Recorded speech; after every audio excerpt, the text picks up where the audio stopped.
like I said, we'll record this meeting. So again, it's Wednesday, April 27th, our Proportion Fit Spring Weight Loss Challenge kickoff meeting. We just had the in-person one. We had about 10 people show up, 10 or 12 show up for that. So it was good, a good group. If anyone can't hear me or they're having trouble, send me a chat message. I'll try to troubleshoot it as we're working. So I'm going to turn off my webcam so you don't have to look at me.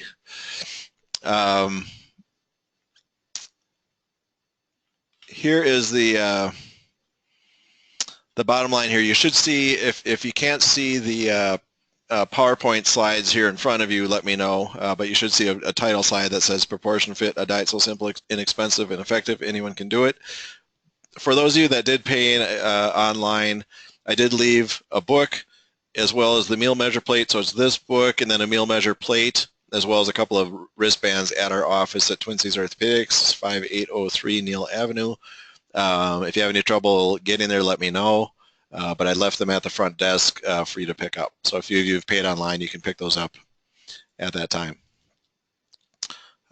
If you don't mind, every now and then, if someone could just send me a message to make sure you're hearing me okay, so I'm not talking to myself. So let's go ahead and carry on here. So again, what is the challenge? So the challenge is going to be pretty simple. Again, we're just going to do a 2-month challenge to lose weight over the course of the next 2 months. And obviously, if you want to continue to lose weight beyond that, it's a good way to springboard into that. The goal is to get healthy, maintain that weight loss, and continue that weight loss past the 2 months as well. We're going to support each other. We're going to work on challenging each other, and we're going to ultimately try to be losers in the good sense. It will not be easy necessarily, but it's pretty straightforward. So it's going to be based on a percentage of weight loss. So again, whether you weigh 100 pounds or you weigh 500 pounds, obviously someone heavier is going to have the ability to lose more weight. But since we're going by percentage of weight loss, it evens out the playing field. The top 3 will get the prize money. So whatever money I collect for the $20 entrance fees will all go back into a pot for the top 3. So go to 50% for the first place, 30% second place, 20% for third place. And as I say, no pizza or ice cream parties for the winners. Ha ha ha. So that is the baseline or the background for this little challenge. So what are we going to learn tonight? We're just going to talk about why weight control is important, why other diet methods tend to fall short, how you can manage your intake by simply counting cups rather than calories, and how you can apply this knowledge to your specific situation. Again, it's incredibly easy. We'll get through it here in the next 30 minutes or so. So why do we worry about weight? Pretty obvious reasons, but it's worth reviewing.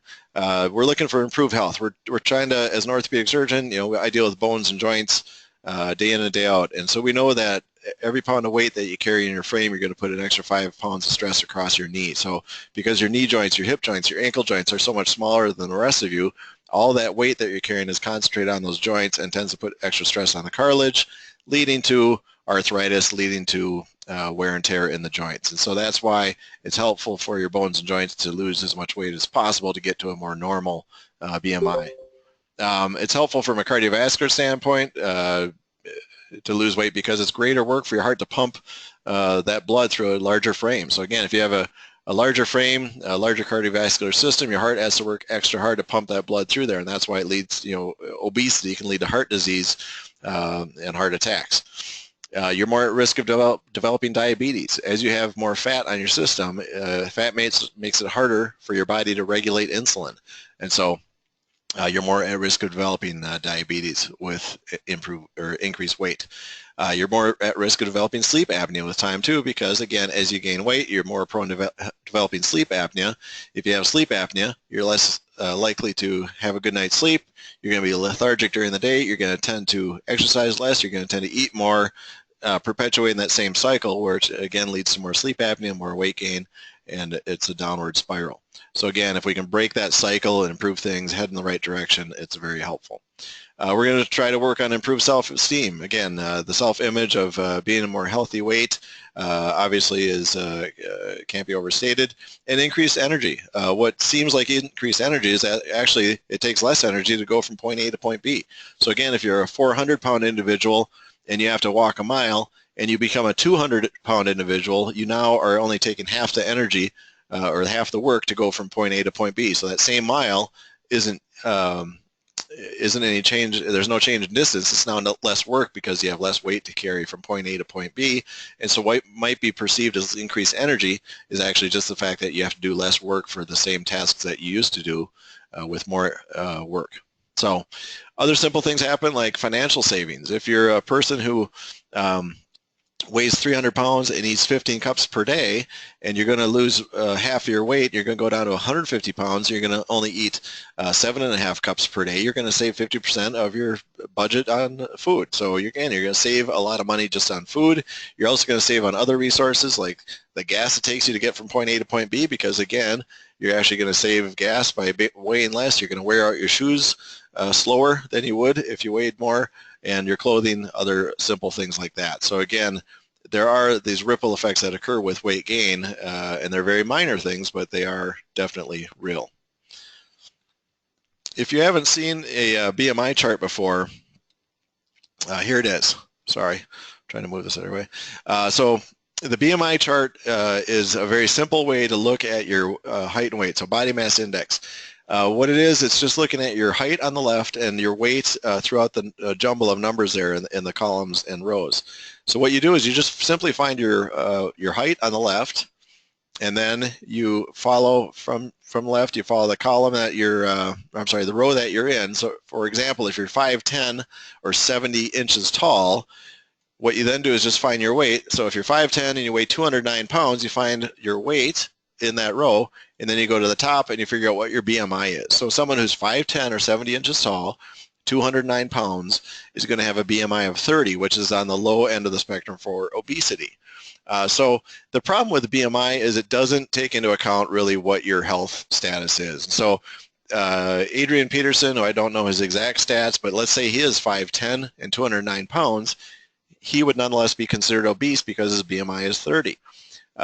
Joe Blow, the NFL fan who never exercises and loves to watch football, might also be 5'10" and 209 pounds and have a BMI of 30, but he may be completely out of shape. So again, you may have two individuals with the exact same height and weight, but two completely different two completely different fitness levels who still have the same BMI. So that's the shortcoming of the BMI chart, body mass index. It really just looks at height and weight. It does not take into account fitness levels. And so but just by way of disclosure, myself, I'm about approximately 6 feet tall, 72 inches. I weigh approximately 100 or 200 pounds, and so my BMI is somewhere between 27 and 28.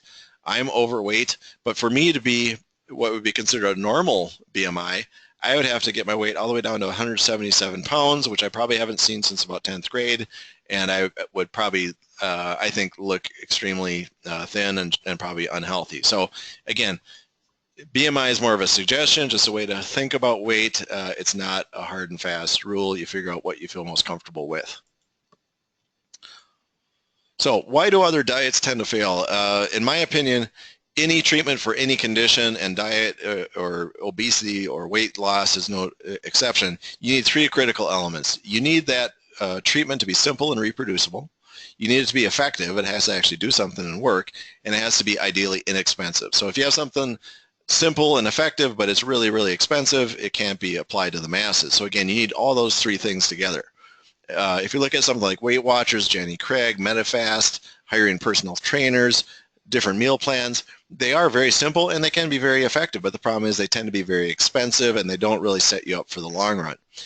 Just simply being told to eat less is very inexpensive. You know, that satisfies that one criterion, but unfortunately it's not very reproducible. If someone just is told to eat less, you don't know how much less to eat. You can't really quantify that. And so that's what the ProportionFit diet does. Things like supplements, HCG, other diet pills may be somewhat effective, but they're expensive, they're unhealthy, and they're good just in the short term. And so again, you want to really avoid those unnatural things. So most diets in general focus on the short term. They don't really help you out in the long term. And in fact, that's often the business plan for things like Weight Watchers and that is they show you success, they have you succeed while you're on their program, and they send you off into the wild to usually fail, and then you regain the weight, and then you come marching back to that because it worked. The problem is they didn't set you up for success, but that's part of their business plan, is to get you back in the door. So why is this diet unique? It's really unique because, again, it satisfies all three of those criteria. It is simple and reproducible. It's just self-directed. It only relies on you. It doesn't rely on others. It doesn't rely on meal plans. It's just you and a book, or even easier is just this talk. But it's better to go ahead and read the book too to get the more in-depth knowledge that I can't provide in 20 or 30 minutes. It's also effective. Calories and weight are a fairly linear equation. Calories and cups are a fairly linear equation. So if we can cut the calories by cutting the cups, we're going to also cut weight. So again, it's very effective, and I'll show you the data regarding that later. And it's inexpensive. The only expense is really the knowledge, ultimately the book or the plate. With your $20 enrollment fee, you're being given that with all the money going back to the winners, the first, second, and third place winners. So it's incredibly inexpensive. In fact, I tell people if they buy the book, they'll get that money back within the first month by just eating less food and following the diet. So the money you save on food costs pays for the book within the first month. So you really can't lose, or you can. So when I wrote this book, it took me about 5 or 6 years to finally get around to putting it on, thinking through it and doing the research and putting it together. I had a bunch of volunteers sort of try it out. So I gathered a bunch of people. We had 18 participants, each with a goal of losing at least 20 pounds in 2 months. And so we did a 2-month collection period with 2/3 females, 1/3 males. And the average weight loss over that 2 months was about 13.5 pounds. And then when I asked that same group at the end of it, I said, okay, how well did you follow this? Did you follow it closely? Did you follow it somewhat loosely? The people that followed it closely lost over 15 pounds on average, whereas the ones that followed it more sort of loosely lost just over 10.5 pounds on average. And so there was a definite difference between the ones that followed it closely versus the ones that followed it loosely. Again, lending credence to the fact that the concept actually does work. It's not just a theory. And so we did a second trial, and we showed that an average of 12 pounds was lost after 7 weeks, so a slightly shorter period of time, but a very similar weight loss. On average, we see about 2 pounds per week for individuals. And again, that's the average number, about 2 pounds per week.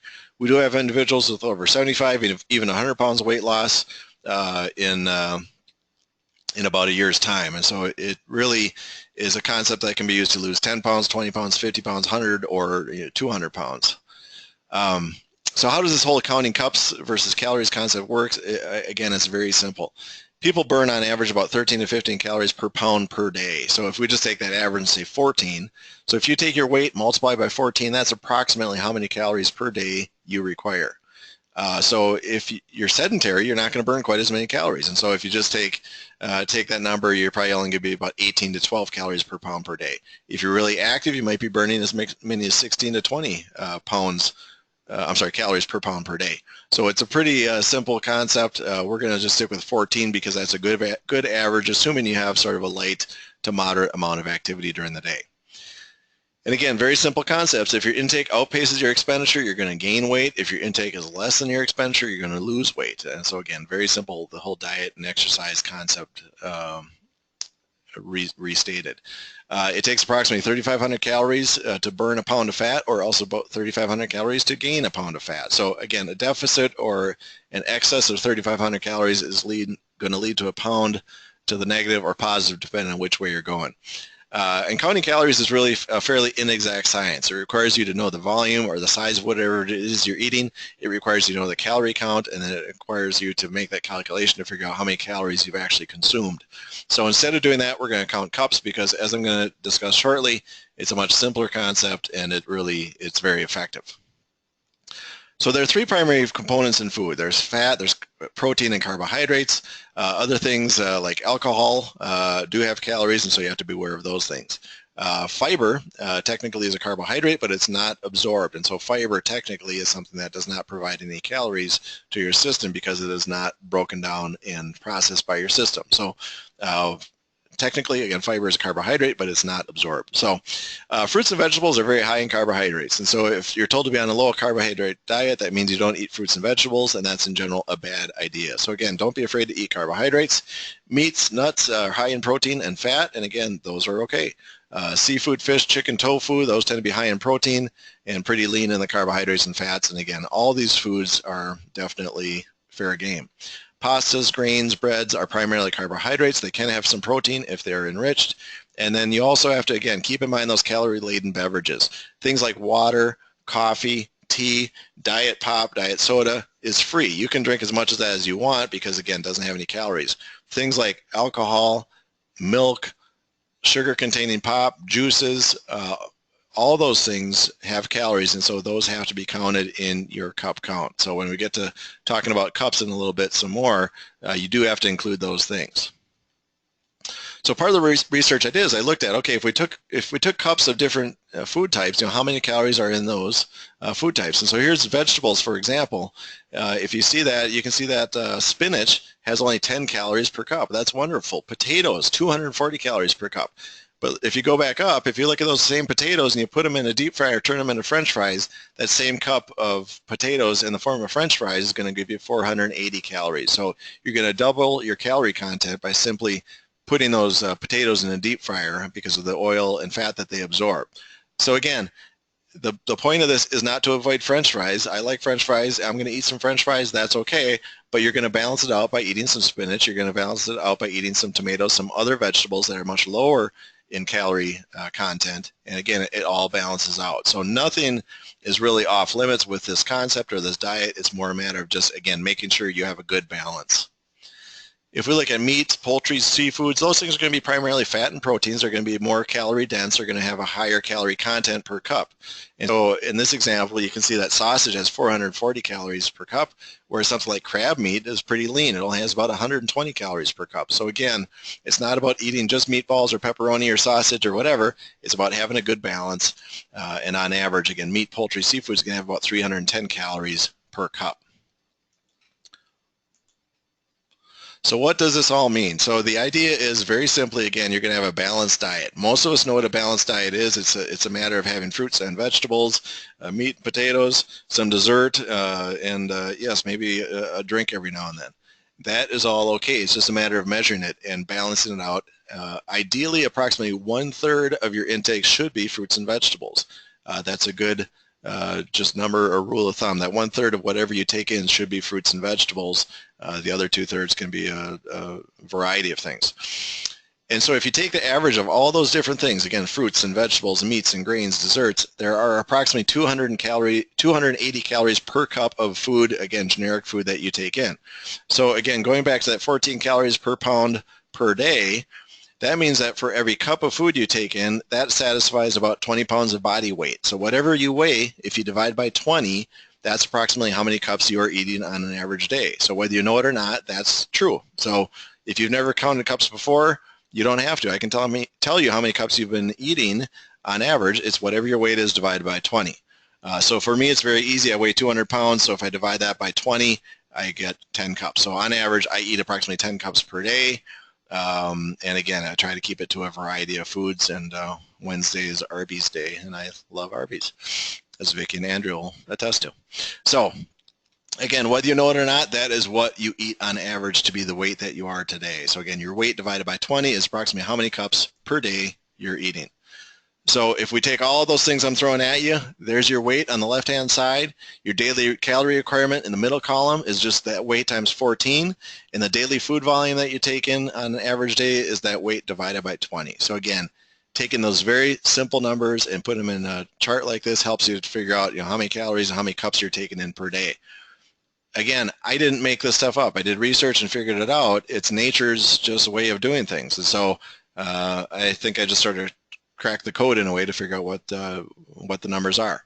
So what does this mean? It means that a simple 8-ounce cup, a 1-cup portion, will make you 20 pounds heavier over time. So again, I, at 200 pounds, eating 10 cups per day, if I accidentally start eating 11 cups per day, that simple 8-ounce cup more per day is going to eventually make me 20 pounds heavier.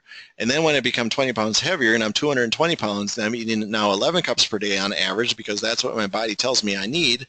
If I overeat by a cup, eventually I'll be 240 pounds. And that tends to be how we all put on weight. We eat just a little bit more than we need to maintain our weight, because that satisfies our hunger reflex, and we keep on gaining weight because, again, we just slowly add it on. So the body needs and wants and signals to your mind in the form of hunger and cravings enough calories to sustain itself. The only way you can suppress hunger is by eating a little bit more than you need, and then what happens is we gain weight. So that's a depressing thought, but it's the reality. But the good news is we can use that same concept, that same knowledge, we can use it to shed pounds and just put it in reverse.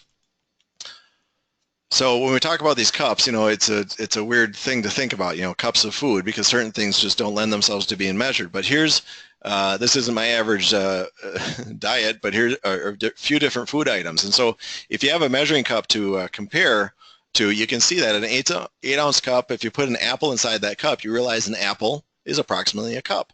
If you take some rice and put it in an 8-ounce cup and you flip it over and put it on the cutting board, you can see that sort of pile of rice is the size of a cup, so that's a cup right there. And then you take another cup and you pat it out and you rearrange it to look like a slice of pizza, you will realize now, okay, a slice of pizza is equal to approximately a cup. So this is one of those things where, yes, you can play with your food and figure out, how things stack up. If you see that little sandwich, you lay that sandwich next to a 12-ounce can, you realize that sandwich is approximately the same size as a 12-ounce can, so a 12-ounce can is a cup and a half, so that sandwich must equal approximately a cup and a half. So again, after a while, after you measure things for a while, you get used to just sort of eyeballing it and figuring it out.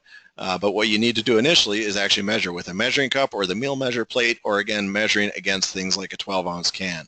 It's, again, a very, very simple concept.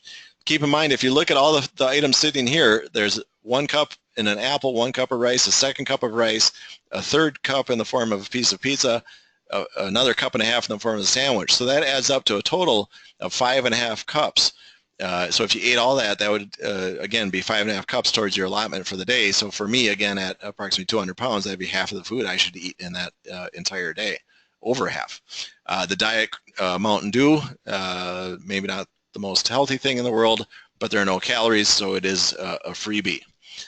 The meal measure plate is this device, and again, you should be able to get one of those at our office if you pay it online. I did leave those at the office for you guys to pick up, and then Sue again picked them up for T and one other person. But anyways, those are at our office to pick up for those of you that did register and pay online. So the meal measure device, what that is, again, is that red plate. You just put that on top of your dinner plate, and then each of those cutouts is a cup. And there's a line in the middle of the cutout to measure half of a cup. And so what you can do is simply this. Again, you put your meal through the little holes to measure it out, to portion it out, then you take it away and you eat it, and it magically stays in perfect form like this example shows. So again, you can use that for dinner. The bottom cutout is just for irregular size items, things that aren't going to fit. And you can see how it's labeled for protein and starch and vegetables and fruit. For the most part, ignore those things. That's just the way that thing is made, just as a reminder to balance your diet. So don't worry about that. Just use the cup measuring device to help quantify your food intake. So how do you apply this knowledge? So if an additional cup daily can make you 20 pounds heavier over time, how about we just do it in reverse? And so we're going to use that same formula to shed pounds. If you take your weight, divide by 20, that is equal to the number of cups of food that you require per day. So now what you're going to do is just subtract from that. If you take away 1 cup every day, you're going to lose approximately 1/2 pound per week. If you take away 2 cups from that number, you're going to lose 1 pound per week. If you take away 4 cups, you're going to lose 2 pounds per week. So again, for me, at 10 cups per day, if I eat only 8 cups per day for the next week, I will on average lose 1 pound. If I take away 4 cups, in other words, if I eat only 6 cups per day, I will lose approximately 2 pounds per week. And that's what I did personally when I had to lose weight, and that's what sort of got me into developing this concept is I did the 4-cup deficit, and in my opinion, that's one of the best ways to do it because you get a good measurable 2-pound weight loss per week, and so you know you're succeeding and it reinforces what you're doing. You see success without going too overboard. Some people will do 6 cups, even 8 cups, depending on where their starting weight is, and you can have more rapid weight loss depending, again, on how heavy you are to start with. If you're fortunate to be very petite, if you're only about 140 pounds to start with and you're trying to lose weight, you should not cut out more cups than necessary. So you'd never want to eat less than 4 or fewer than 4 cups per day. If you get below 4 cups per day, you're going to eat less than 1,000 calories per day, and you're probably going to go into a little bit of a starvation mode. We don't want this to be a starvation diet because your body starts to metabolize things differently. You want to still feed yourself on a regular basis, just cut back on the volume. So then the natural question is, am I going to be hungry doing this? And the answer is quite simply, yes. You will be hungry, especially in the first week or two. It's expected. It's a natural response to a calorie deficit, and it essentially signals a calorie deficit. It tells you that you're, again, if you're trying to lose weight, you're doing the right thing. You should feel some hunger because that means that your body's asking for more food and is having to metabolize some other things, hopefully fat. Don't trust any diet that guarantees there's not going to be any hungry because it's unrealistic, it's just unnatural, and it's really unsustainable. One of the things that is often asked of me is, can I have unlimited celery, lettuce, free foods, things that are low in calorie content? And unfortunately or fortunately, the answer is no. You can't have those free foods like they offer in Weight Watchers and other systems because part of the concept is we're trying to literally shrink our stomach down to a more normal size so it's not used to such large volumes of food. If you give yourself those larger volumes of food in the form of, again, quote unquote low calorie foods, you're going to be defeating yourself because your stomach's going to be used to a larger volume. You're going to tend to put in anything to satisfy that volume. And so again, we're sort of giving ourselves a bit of a natural gastric bypass, shrinking down our stomach to a more natural size. And again, that's discussed in the book as well. So knowledge is power. Understanding that hunger is okay. You're going to have hunger if you do this. And you know what? Hunger is weight loss too. So again, if you have hunger, that means that you must be doing right if you're trying to lose weight. So put yet another way, I like graphs. The only way you will not experience hunger is on the right side here. So if you're eating too much, if your maintenance cups, again, is up here in the red bar, up to 10 cups, and you're overeating, your intake cups is past the 10 cup mark, that's about the only time you're never going to experience hunger. If you're exactly at neutral, where your intake is exactly equal to what you need to maintain your weight, you're still going to feel hunger during the day. There are peaks and troughs as far as what your energy requirements are during the day, and there's no way for you to have a constant intake that is going to match those peaks and troughs. And so you're going to feel hunger even if you're perfectly at a neutral state. So you can only imagine now if you're at a deficit state, that hunger bar is going to be higher. You're going to have more hunger if you're eating less than what you need to maintain. But again, that's normal. We should have hunger even in a maintenance state where we're not gaining weight or losing weight. The only time you're not going to feel hunger is when you're gaining weight. So again, keep in mind, hunger is not a bad thing. It's not an evil thing. It's an okay thing. Here is a bit of a busy slide, but again, it goes over some concepts, and you have to forgive me. Some of the numbers are a little bit off because I adjusted this for this version of the book, but I forgot to make the adjustment on the numbers on the right. But imagine there's this Pat Johnson. Pat Johnson is 60 years old, and Pat could be male or female. We'll say she just because Pat's only 60 inches tall, 5 feet tall. So Pat's 5 feet tall and weighs 300 pounds. And Pat wants to get down to a normal BMI. So her BMI to start with, Pat, is over 54. Pat wants to get down to 24 for a goal BMI to be actually in the normal category for 5 feet tall. And so Pat wants to get down to a goal weight of 125 pounds. So a huge weight loss that's going to occur. So Pat at 300 pounds right here starting requires for that 300 pound person approximately 15 cups per day. Excuse me. So 15 cups per day. Pat, however, says, you know what? I'm going to eat as if I'm a 125 pound person. So at 125 pounds, Pat only requires 6 1/4 cups per day. And so Pat's going to, instead of eat 15 cups per day, going to eat only 6 1/4 cups per day, leading to about a 9 cup deficit. So 9 cups is equal to, or I'm sorry, let me step back.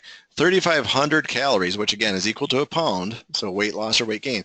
3,500 calories is equal to 13 cups. So again, 13 times 28 gives you approximately 3,500.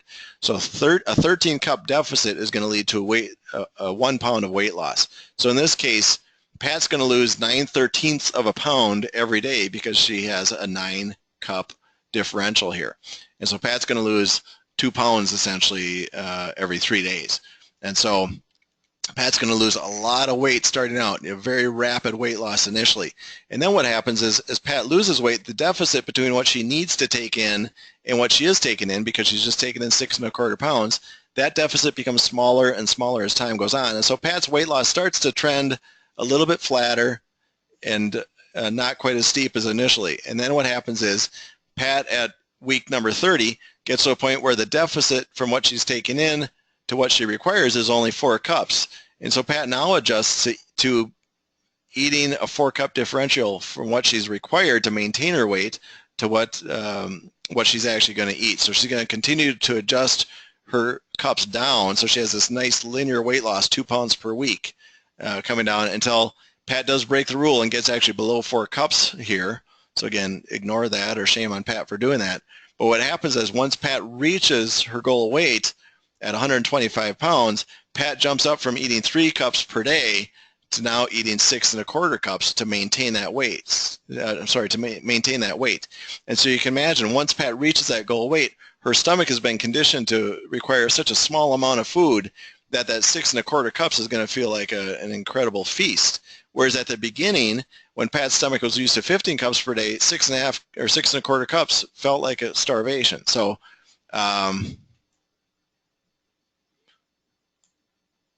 yeah, it looks like Vicky sent me a message. I think everyone is still there. Hopefully it says everyone is still here. But anyways, there's a huge, once you go back to your maintenance weight, or I'm sorry, maintenance cups to maintain that weight, you can see how easy it becomes then because you've conditioned your stomach to such a low volume of food. So again, hopefully through this you figured out why weight control is important. It's important to help treat multiple medical problems. There are financial incentives, there are self-esteem incentives. Other methods tend to fall short because, again, they're not simple, they're not effective, or they're just too darn expensive. Again, they lack one of those 3 things. And you're going to be able to manage your intake by simply counting cups rather than calories, knowing that 1 cup of food is equal to about 280 calories on average. And you can apply this to yourself by knowing that if you take your weight, divide by 20, that's how many cups you need. If I can just subtract a cup or 2 or 3 or 4 per day, I'm going to lose 1/2 pound for every cup I've subtracted per week. And remember, hunger is expected, hunger is okay. Don't be afraid of it, and understand it is worse just in that first week especially. So I'm going to show you one more thing. So what happens if we look at some survey results of people that have done this before? So if we look at, first of all, the pre-ProportionFit survey. So you may have done this, and these are available online. If you go to ProportionFit.com, there's a tracking site, so you can see some of these results, or you can fill out the surveys as you go along. So again, why do people choose to do ProportionFit? Because they want improved health, they want improved appearance, sleep, activity tolerance, or they just peer pressured into it. And some of you are probably peer pressured into being here today, so I appreciate that. What techniques have you tried in the past? You know, a lot of people have tried the high protein, low carb diets like the Zone, Atkins, etc. Things like paleo, meal systems, they've cut out grains or breads. Realizing things like cutting out grains and breads, all you're doing is you're just taking out that volume. So all you're doing is essentially trying to trick yourself into doing ProportionFit. So again, you're just taking out volume of food that you're eating. It's not anything magical about breads that make people gain weight. Cleanses, vegetarian diets, and exercise programs. So I didn't really touch on exercise programs. Exercise is really, really important for fitness. So it's great to get out and exercise as much as you want. It's going to help you to burn calories. It's going to help you to stay fit and probably lose weight. But an improper diet will trump or beat an exercise program 100 times out of 100. So again, if you exercise like a mad person but then take in too many calories, you're not going to lose weight. You may be fit, you may be strong, but you're not going to lose weight. If you're trying to lose weight and you restrict your diet, you have the appropriate diet to lose weight, and you don't exercise, you don't sabotage yourself. If you do exercise, you just compound the amount of weight loss you're going to have. So again, exercise doesn't take away from a good diet, whereas a bad diet will take away from good exercise. So again, diet trumps exercise 100% of the time. So what's the biggest challenge to lose weight? A lot of times, again, it's cost, it's difficulties, good for the short term, but bad for the short term. Self-motivation to stick with it, that's the biggest one, and that's true with this diet as well. That's, you know, the hardest thing is you can have the best laid plan in front of you. You can be told that it works, you can understand that it works, but unless you can find the will to really stick to it, it's not gonna work for you. So again, just understand it is gonna work. You have these other people that are doing this program with you, have done it in the past. I'm here to help you out as much as I can. Again, stick with it and stay motivated and go for it. Temptations all around me, that's one that I suffer from myself. It's hard for me to pass up the free cookies or whatever might be at the office, and there are temptations everywhere. So gender, again, heavier on the female versus male involvement in this in these surveys. So if we look at the results after week 2, it's interesting to look at these, because if you look at these and you break the results down to looking at people that have followed it closely. So again, I have this data is now sort of broken down, looking at people that just have followed it closely. The first question is, did you read the book? And I don't know how it is, but 12.5% haven't read the entire book and yet say that they're following it closely. I'm not sure how that works, but we'll just go with it. How well have you been able to follow your cup allowances? Most people say a little difficult, pretty easy, or easily. Again, most people find that it's pretty easy that are following it and doing it. How hungry have you felt? Most people, again, feel a little hungry, because again, if they're losing weight, they're going to feel hunger. The people that are not hungry at all, you know, maybe have a very minor deficit or actually aren't losing weight, and a little more hunger for others. How energetic do you feel since starting the program? Most people are at baseline, 62%. About a third of people are more energetic. So that's the other thing that kills me, is a lot of these diet programs will have some magical cleanse, some magical shake that you're going to drink to give you energy. In reality, what it is, it's just the weight loss. As you lose weight, you're actually going to feel more energetic. I figured when I put this slide together that people, as they were losing weight, were actually going to feel less energetic. But then I realized, you know, as you're losing weight, you're motivated, you're feeling stronger, because again, even if you lost just 2 pounds, 3 pounds, 5 pounds, whatever it is, 10 pounds, you realize that it takes just a little bit less work to do the same activities that you used to do a week ago or a month ago that took more energy. And so now you feel more energetic because, again, you're a little lighter on your feet, literally. So how do you use a ProportionFit diet to lose weight? Again, subtracting 2 cups all the way to 6 cups daily, or this concept where you eat to the weight that you want to be. Just like we showed Pat Johnson started out eating as if she was a 125-pound individual. That's, again, one way to do it as well. And so how much weight is lost? So after 2 weeks, we have a couple people said they didn't lose any weight. So one person, 2 pounds, 3 pounds, 4 pounds, all the way up to over 10 pounds. And so again, we don't know exactly what percentage of weight loss this is compared to a person's frame, but we know that on average, people lose in the first couple of weeks, on average, just over 5 pounds. So the average falls out about right here. So usually it's about 2 pounds per week for most people. And so here's a question that I ask people. So the people that are following closely, how confident are you that you're going to lose 10 pounds in the first 6 weeks? And so we have some people that are convinced, about 30% of people are convinced, 25% are very confident, 8% are confident, and we have a smattering of people that aren't really sure about this whole thing. So again, you can see how it's weighted more towards the convinced or confident status. If we change this same questionnaire, and now we look at, okay, how about the people that really aren't following it very well? So if we look at the people that are following it only somewhat or barely, what happens to these numbers? Okay, the same group, only about half of them actually read the book. They have more difficulty overall with things. They tend to be more hungry. The energy's about the same, actually, as the other group. They're subtracting fewer cups per day.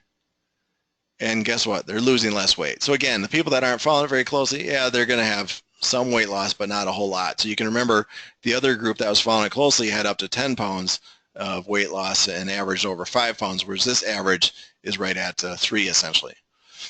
And then if we go all the way down to that question, how confident are you that you're going to lose 10 pounds in the first 6 weeks? Nobody's convinced in this group. Some people are confident, some people are, very confident or confident, but again, you can see how the answers are weighted towards being less confident about the whole concept. And again, this shows they followed it only somewhat or followed it slightly. So one other thing I'm going to show you really quick is the results after 2 months. And again, this information is available on the website. So at the end of month number 2, what are the results? So again, we're looking at people that followed it exactly or fairly closely. They read the book, good for them. How have they felt? Most people felt a little bit hungry. So again, if they're succeeding, they're going to feel a little hungry. That is totally expected. You should be either a little hungry, somewhat hungry. Probably not very hungry, probably not hungry, but somewhere right in here. So that's right where we would expect it. We expect people to be either more energetic or at least at their baseline. People are subtracting anywhere from 2 to 4 to 6 cups or eating to the weight they want to be. And what happens after 2 months? We have a couple people only lost 5 pounds. So again, not sure what happened there. I'd have to extrapolate that out a little bit further. But you can see the majority of people are down here, lost anywhere from 16 up to 25 pounds. And so on average, this group, I think the average shakes out to be about 17 pounds when you take in those ones that only had 5 pounds of weight loss. So again, you can see the majority of people after 2 months, following the diet closely or fairly closely, are going to have some great success. They like the fact that it's less expensive. They like the fact that it's effective or more effective than other diets they may have tried. And with regard to simplicity, they say it's either much simpler or simpler than other diets they've tried. So again, that's the whole idea. Make it simple, make it effective, and make it inexpensive. It can't get much more inexpensive than what we're doing with this because, again, your $20 is just to pay for the challenge, and we're giving you the book and the meal measure essentially for free. And if you win the challenge, you'll get your money back plus interest. So that's good. So that is a speedy rendition of what the ProportionFit diet is. I'm going to turn my webcam back on. If you guys have any questions, if you have microphones, just shout them out. If you want to type in the chat box, if you have any questions, please just send a little chat question if you have one for me. Or if you just want to be done and go to bed, you can send that message too and say goodnight. So again, just to review, if you want to pick up, if you've paid for your book and your meal measure plate, or you did the registration fee, the $20, I do have those plates and the books and the little wristbands at the office at Twin Cities Orthopedics East at 5803 Neal Avenue in Oak Park Heights.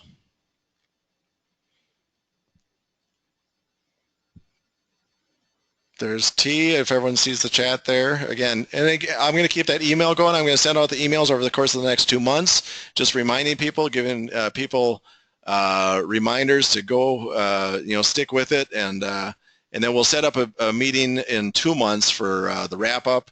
If you are doing the challenge, again, take a picture of your weight. A lot of you have sent me that already, but take a picture of your scale, ideally with your feet on it. Don't hold on to bricks or water jugs or anything to make your weight abnormally high. Don't be cheating anyone or anyone else. And then just send that to me via email, and I'll track those that way. And again, I'll send out little email reminders over the course of the next 2 months just to stay on top of everyone and hopefully motivate everyone.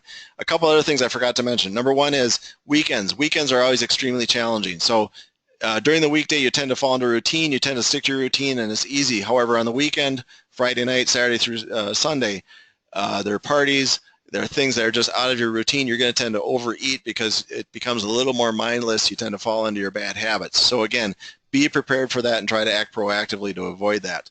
The other point I was going to make, I've completely forgotten, but the other point was, again, look out for calorie-containing beverages, if I didn't mention that before. Again, diet, pop, coffee, water, tea without calories, those things are fair game. You don't have to count those cups, but anything containing calories, you do need to include.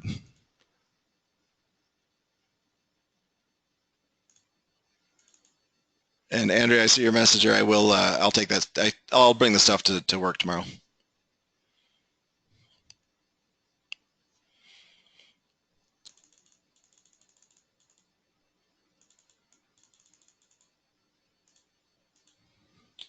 Any other questions?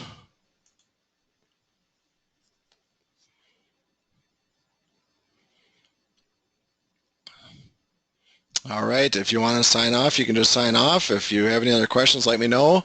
If you have any questions you want to just email me too, I'm happy to try to help you out, and my phone number is on my email too, so if you ever want to call me, you can feel free to call me.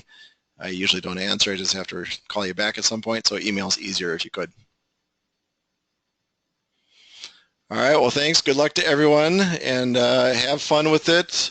Stay motivated, tell all your friends so you stay accountable to not just this group, but the people that you may be around on a day-to-day basis, and that'll help to motivate you too. So good luck to everyone. All right, I'll go ahead and sign out. Have a good night.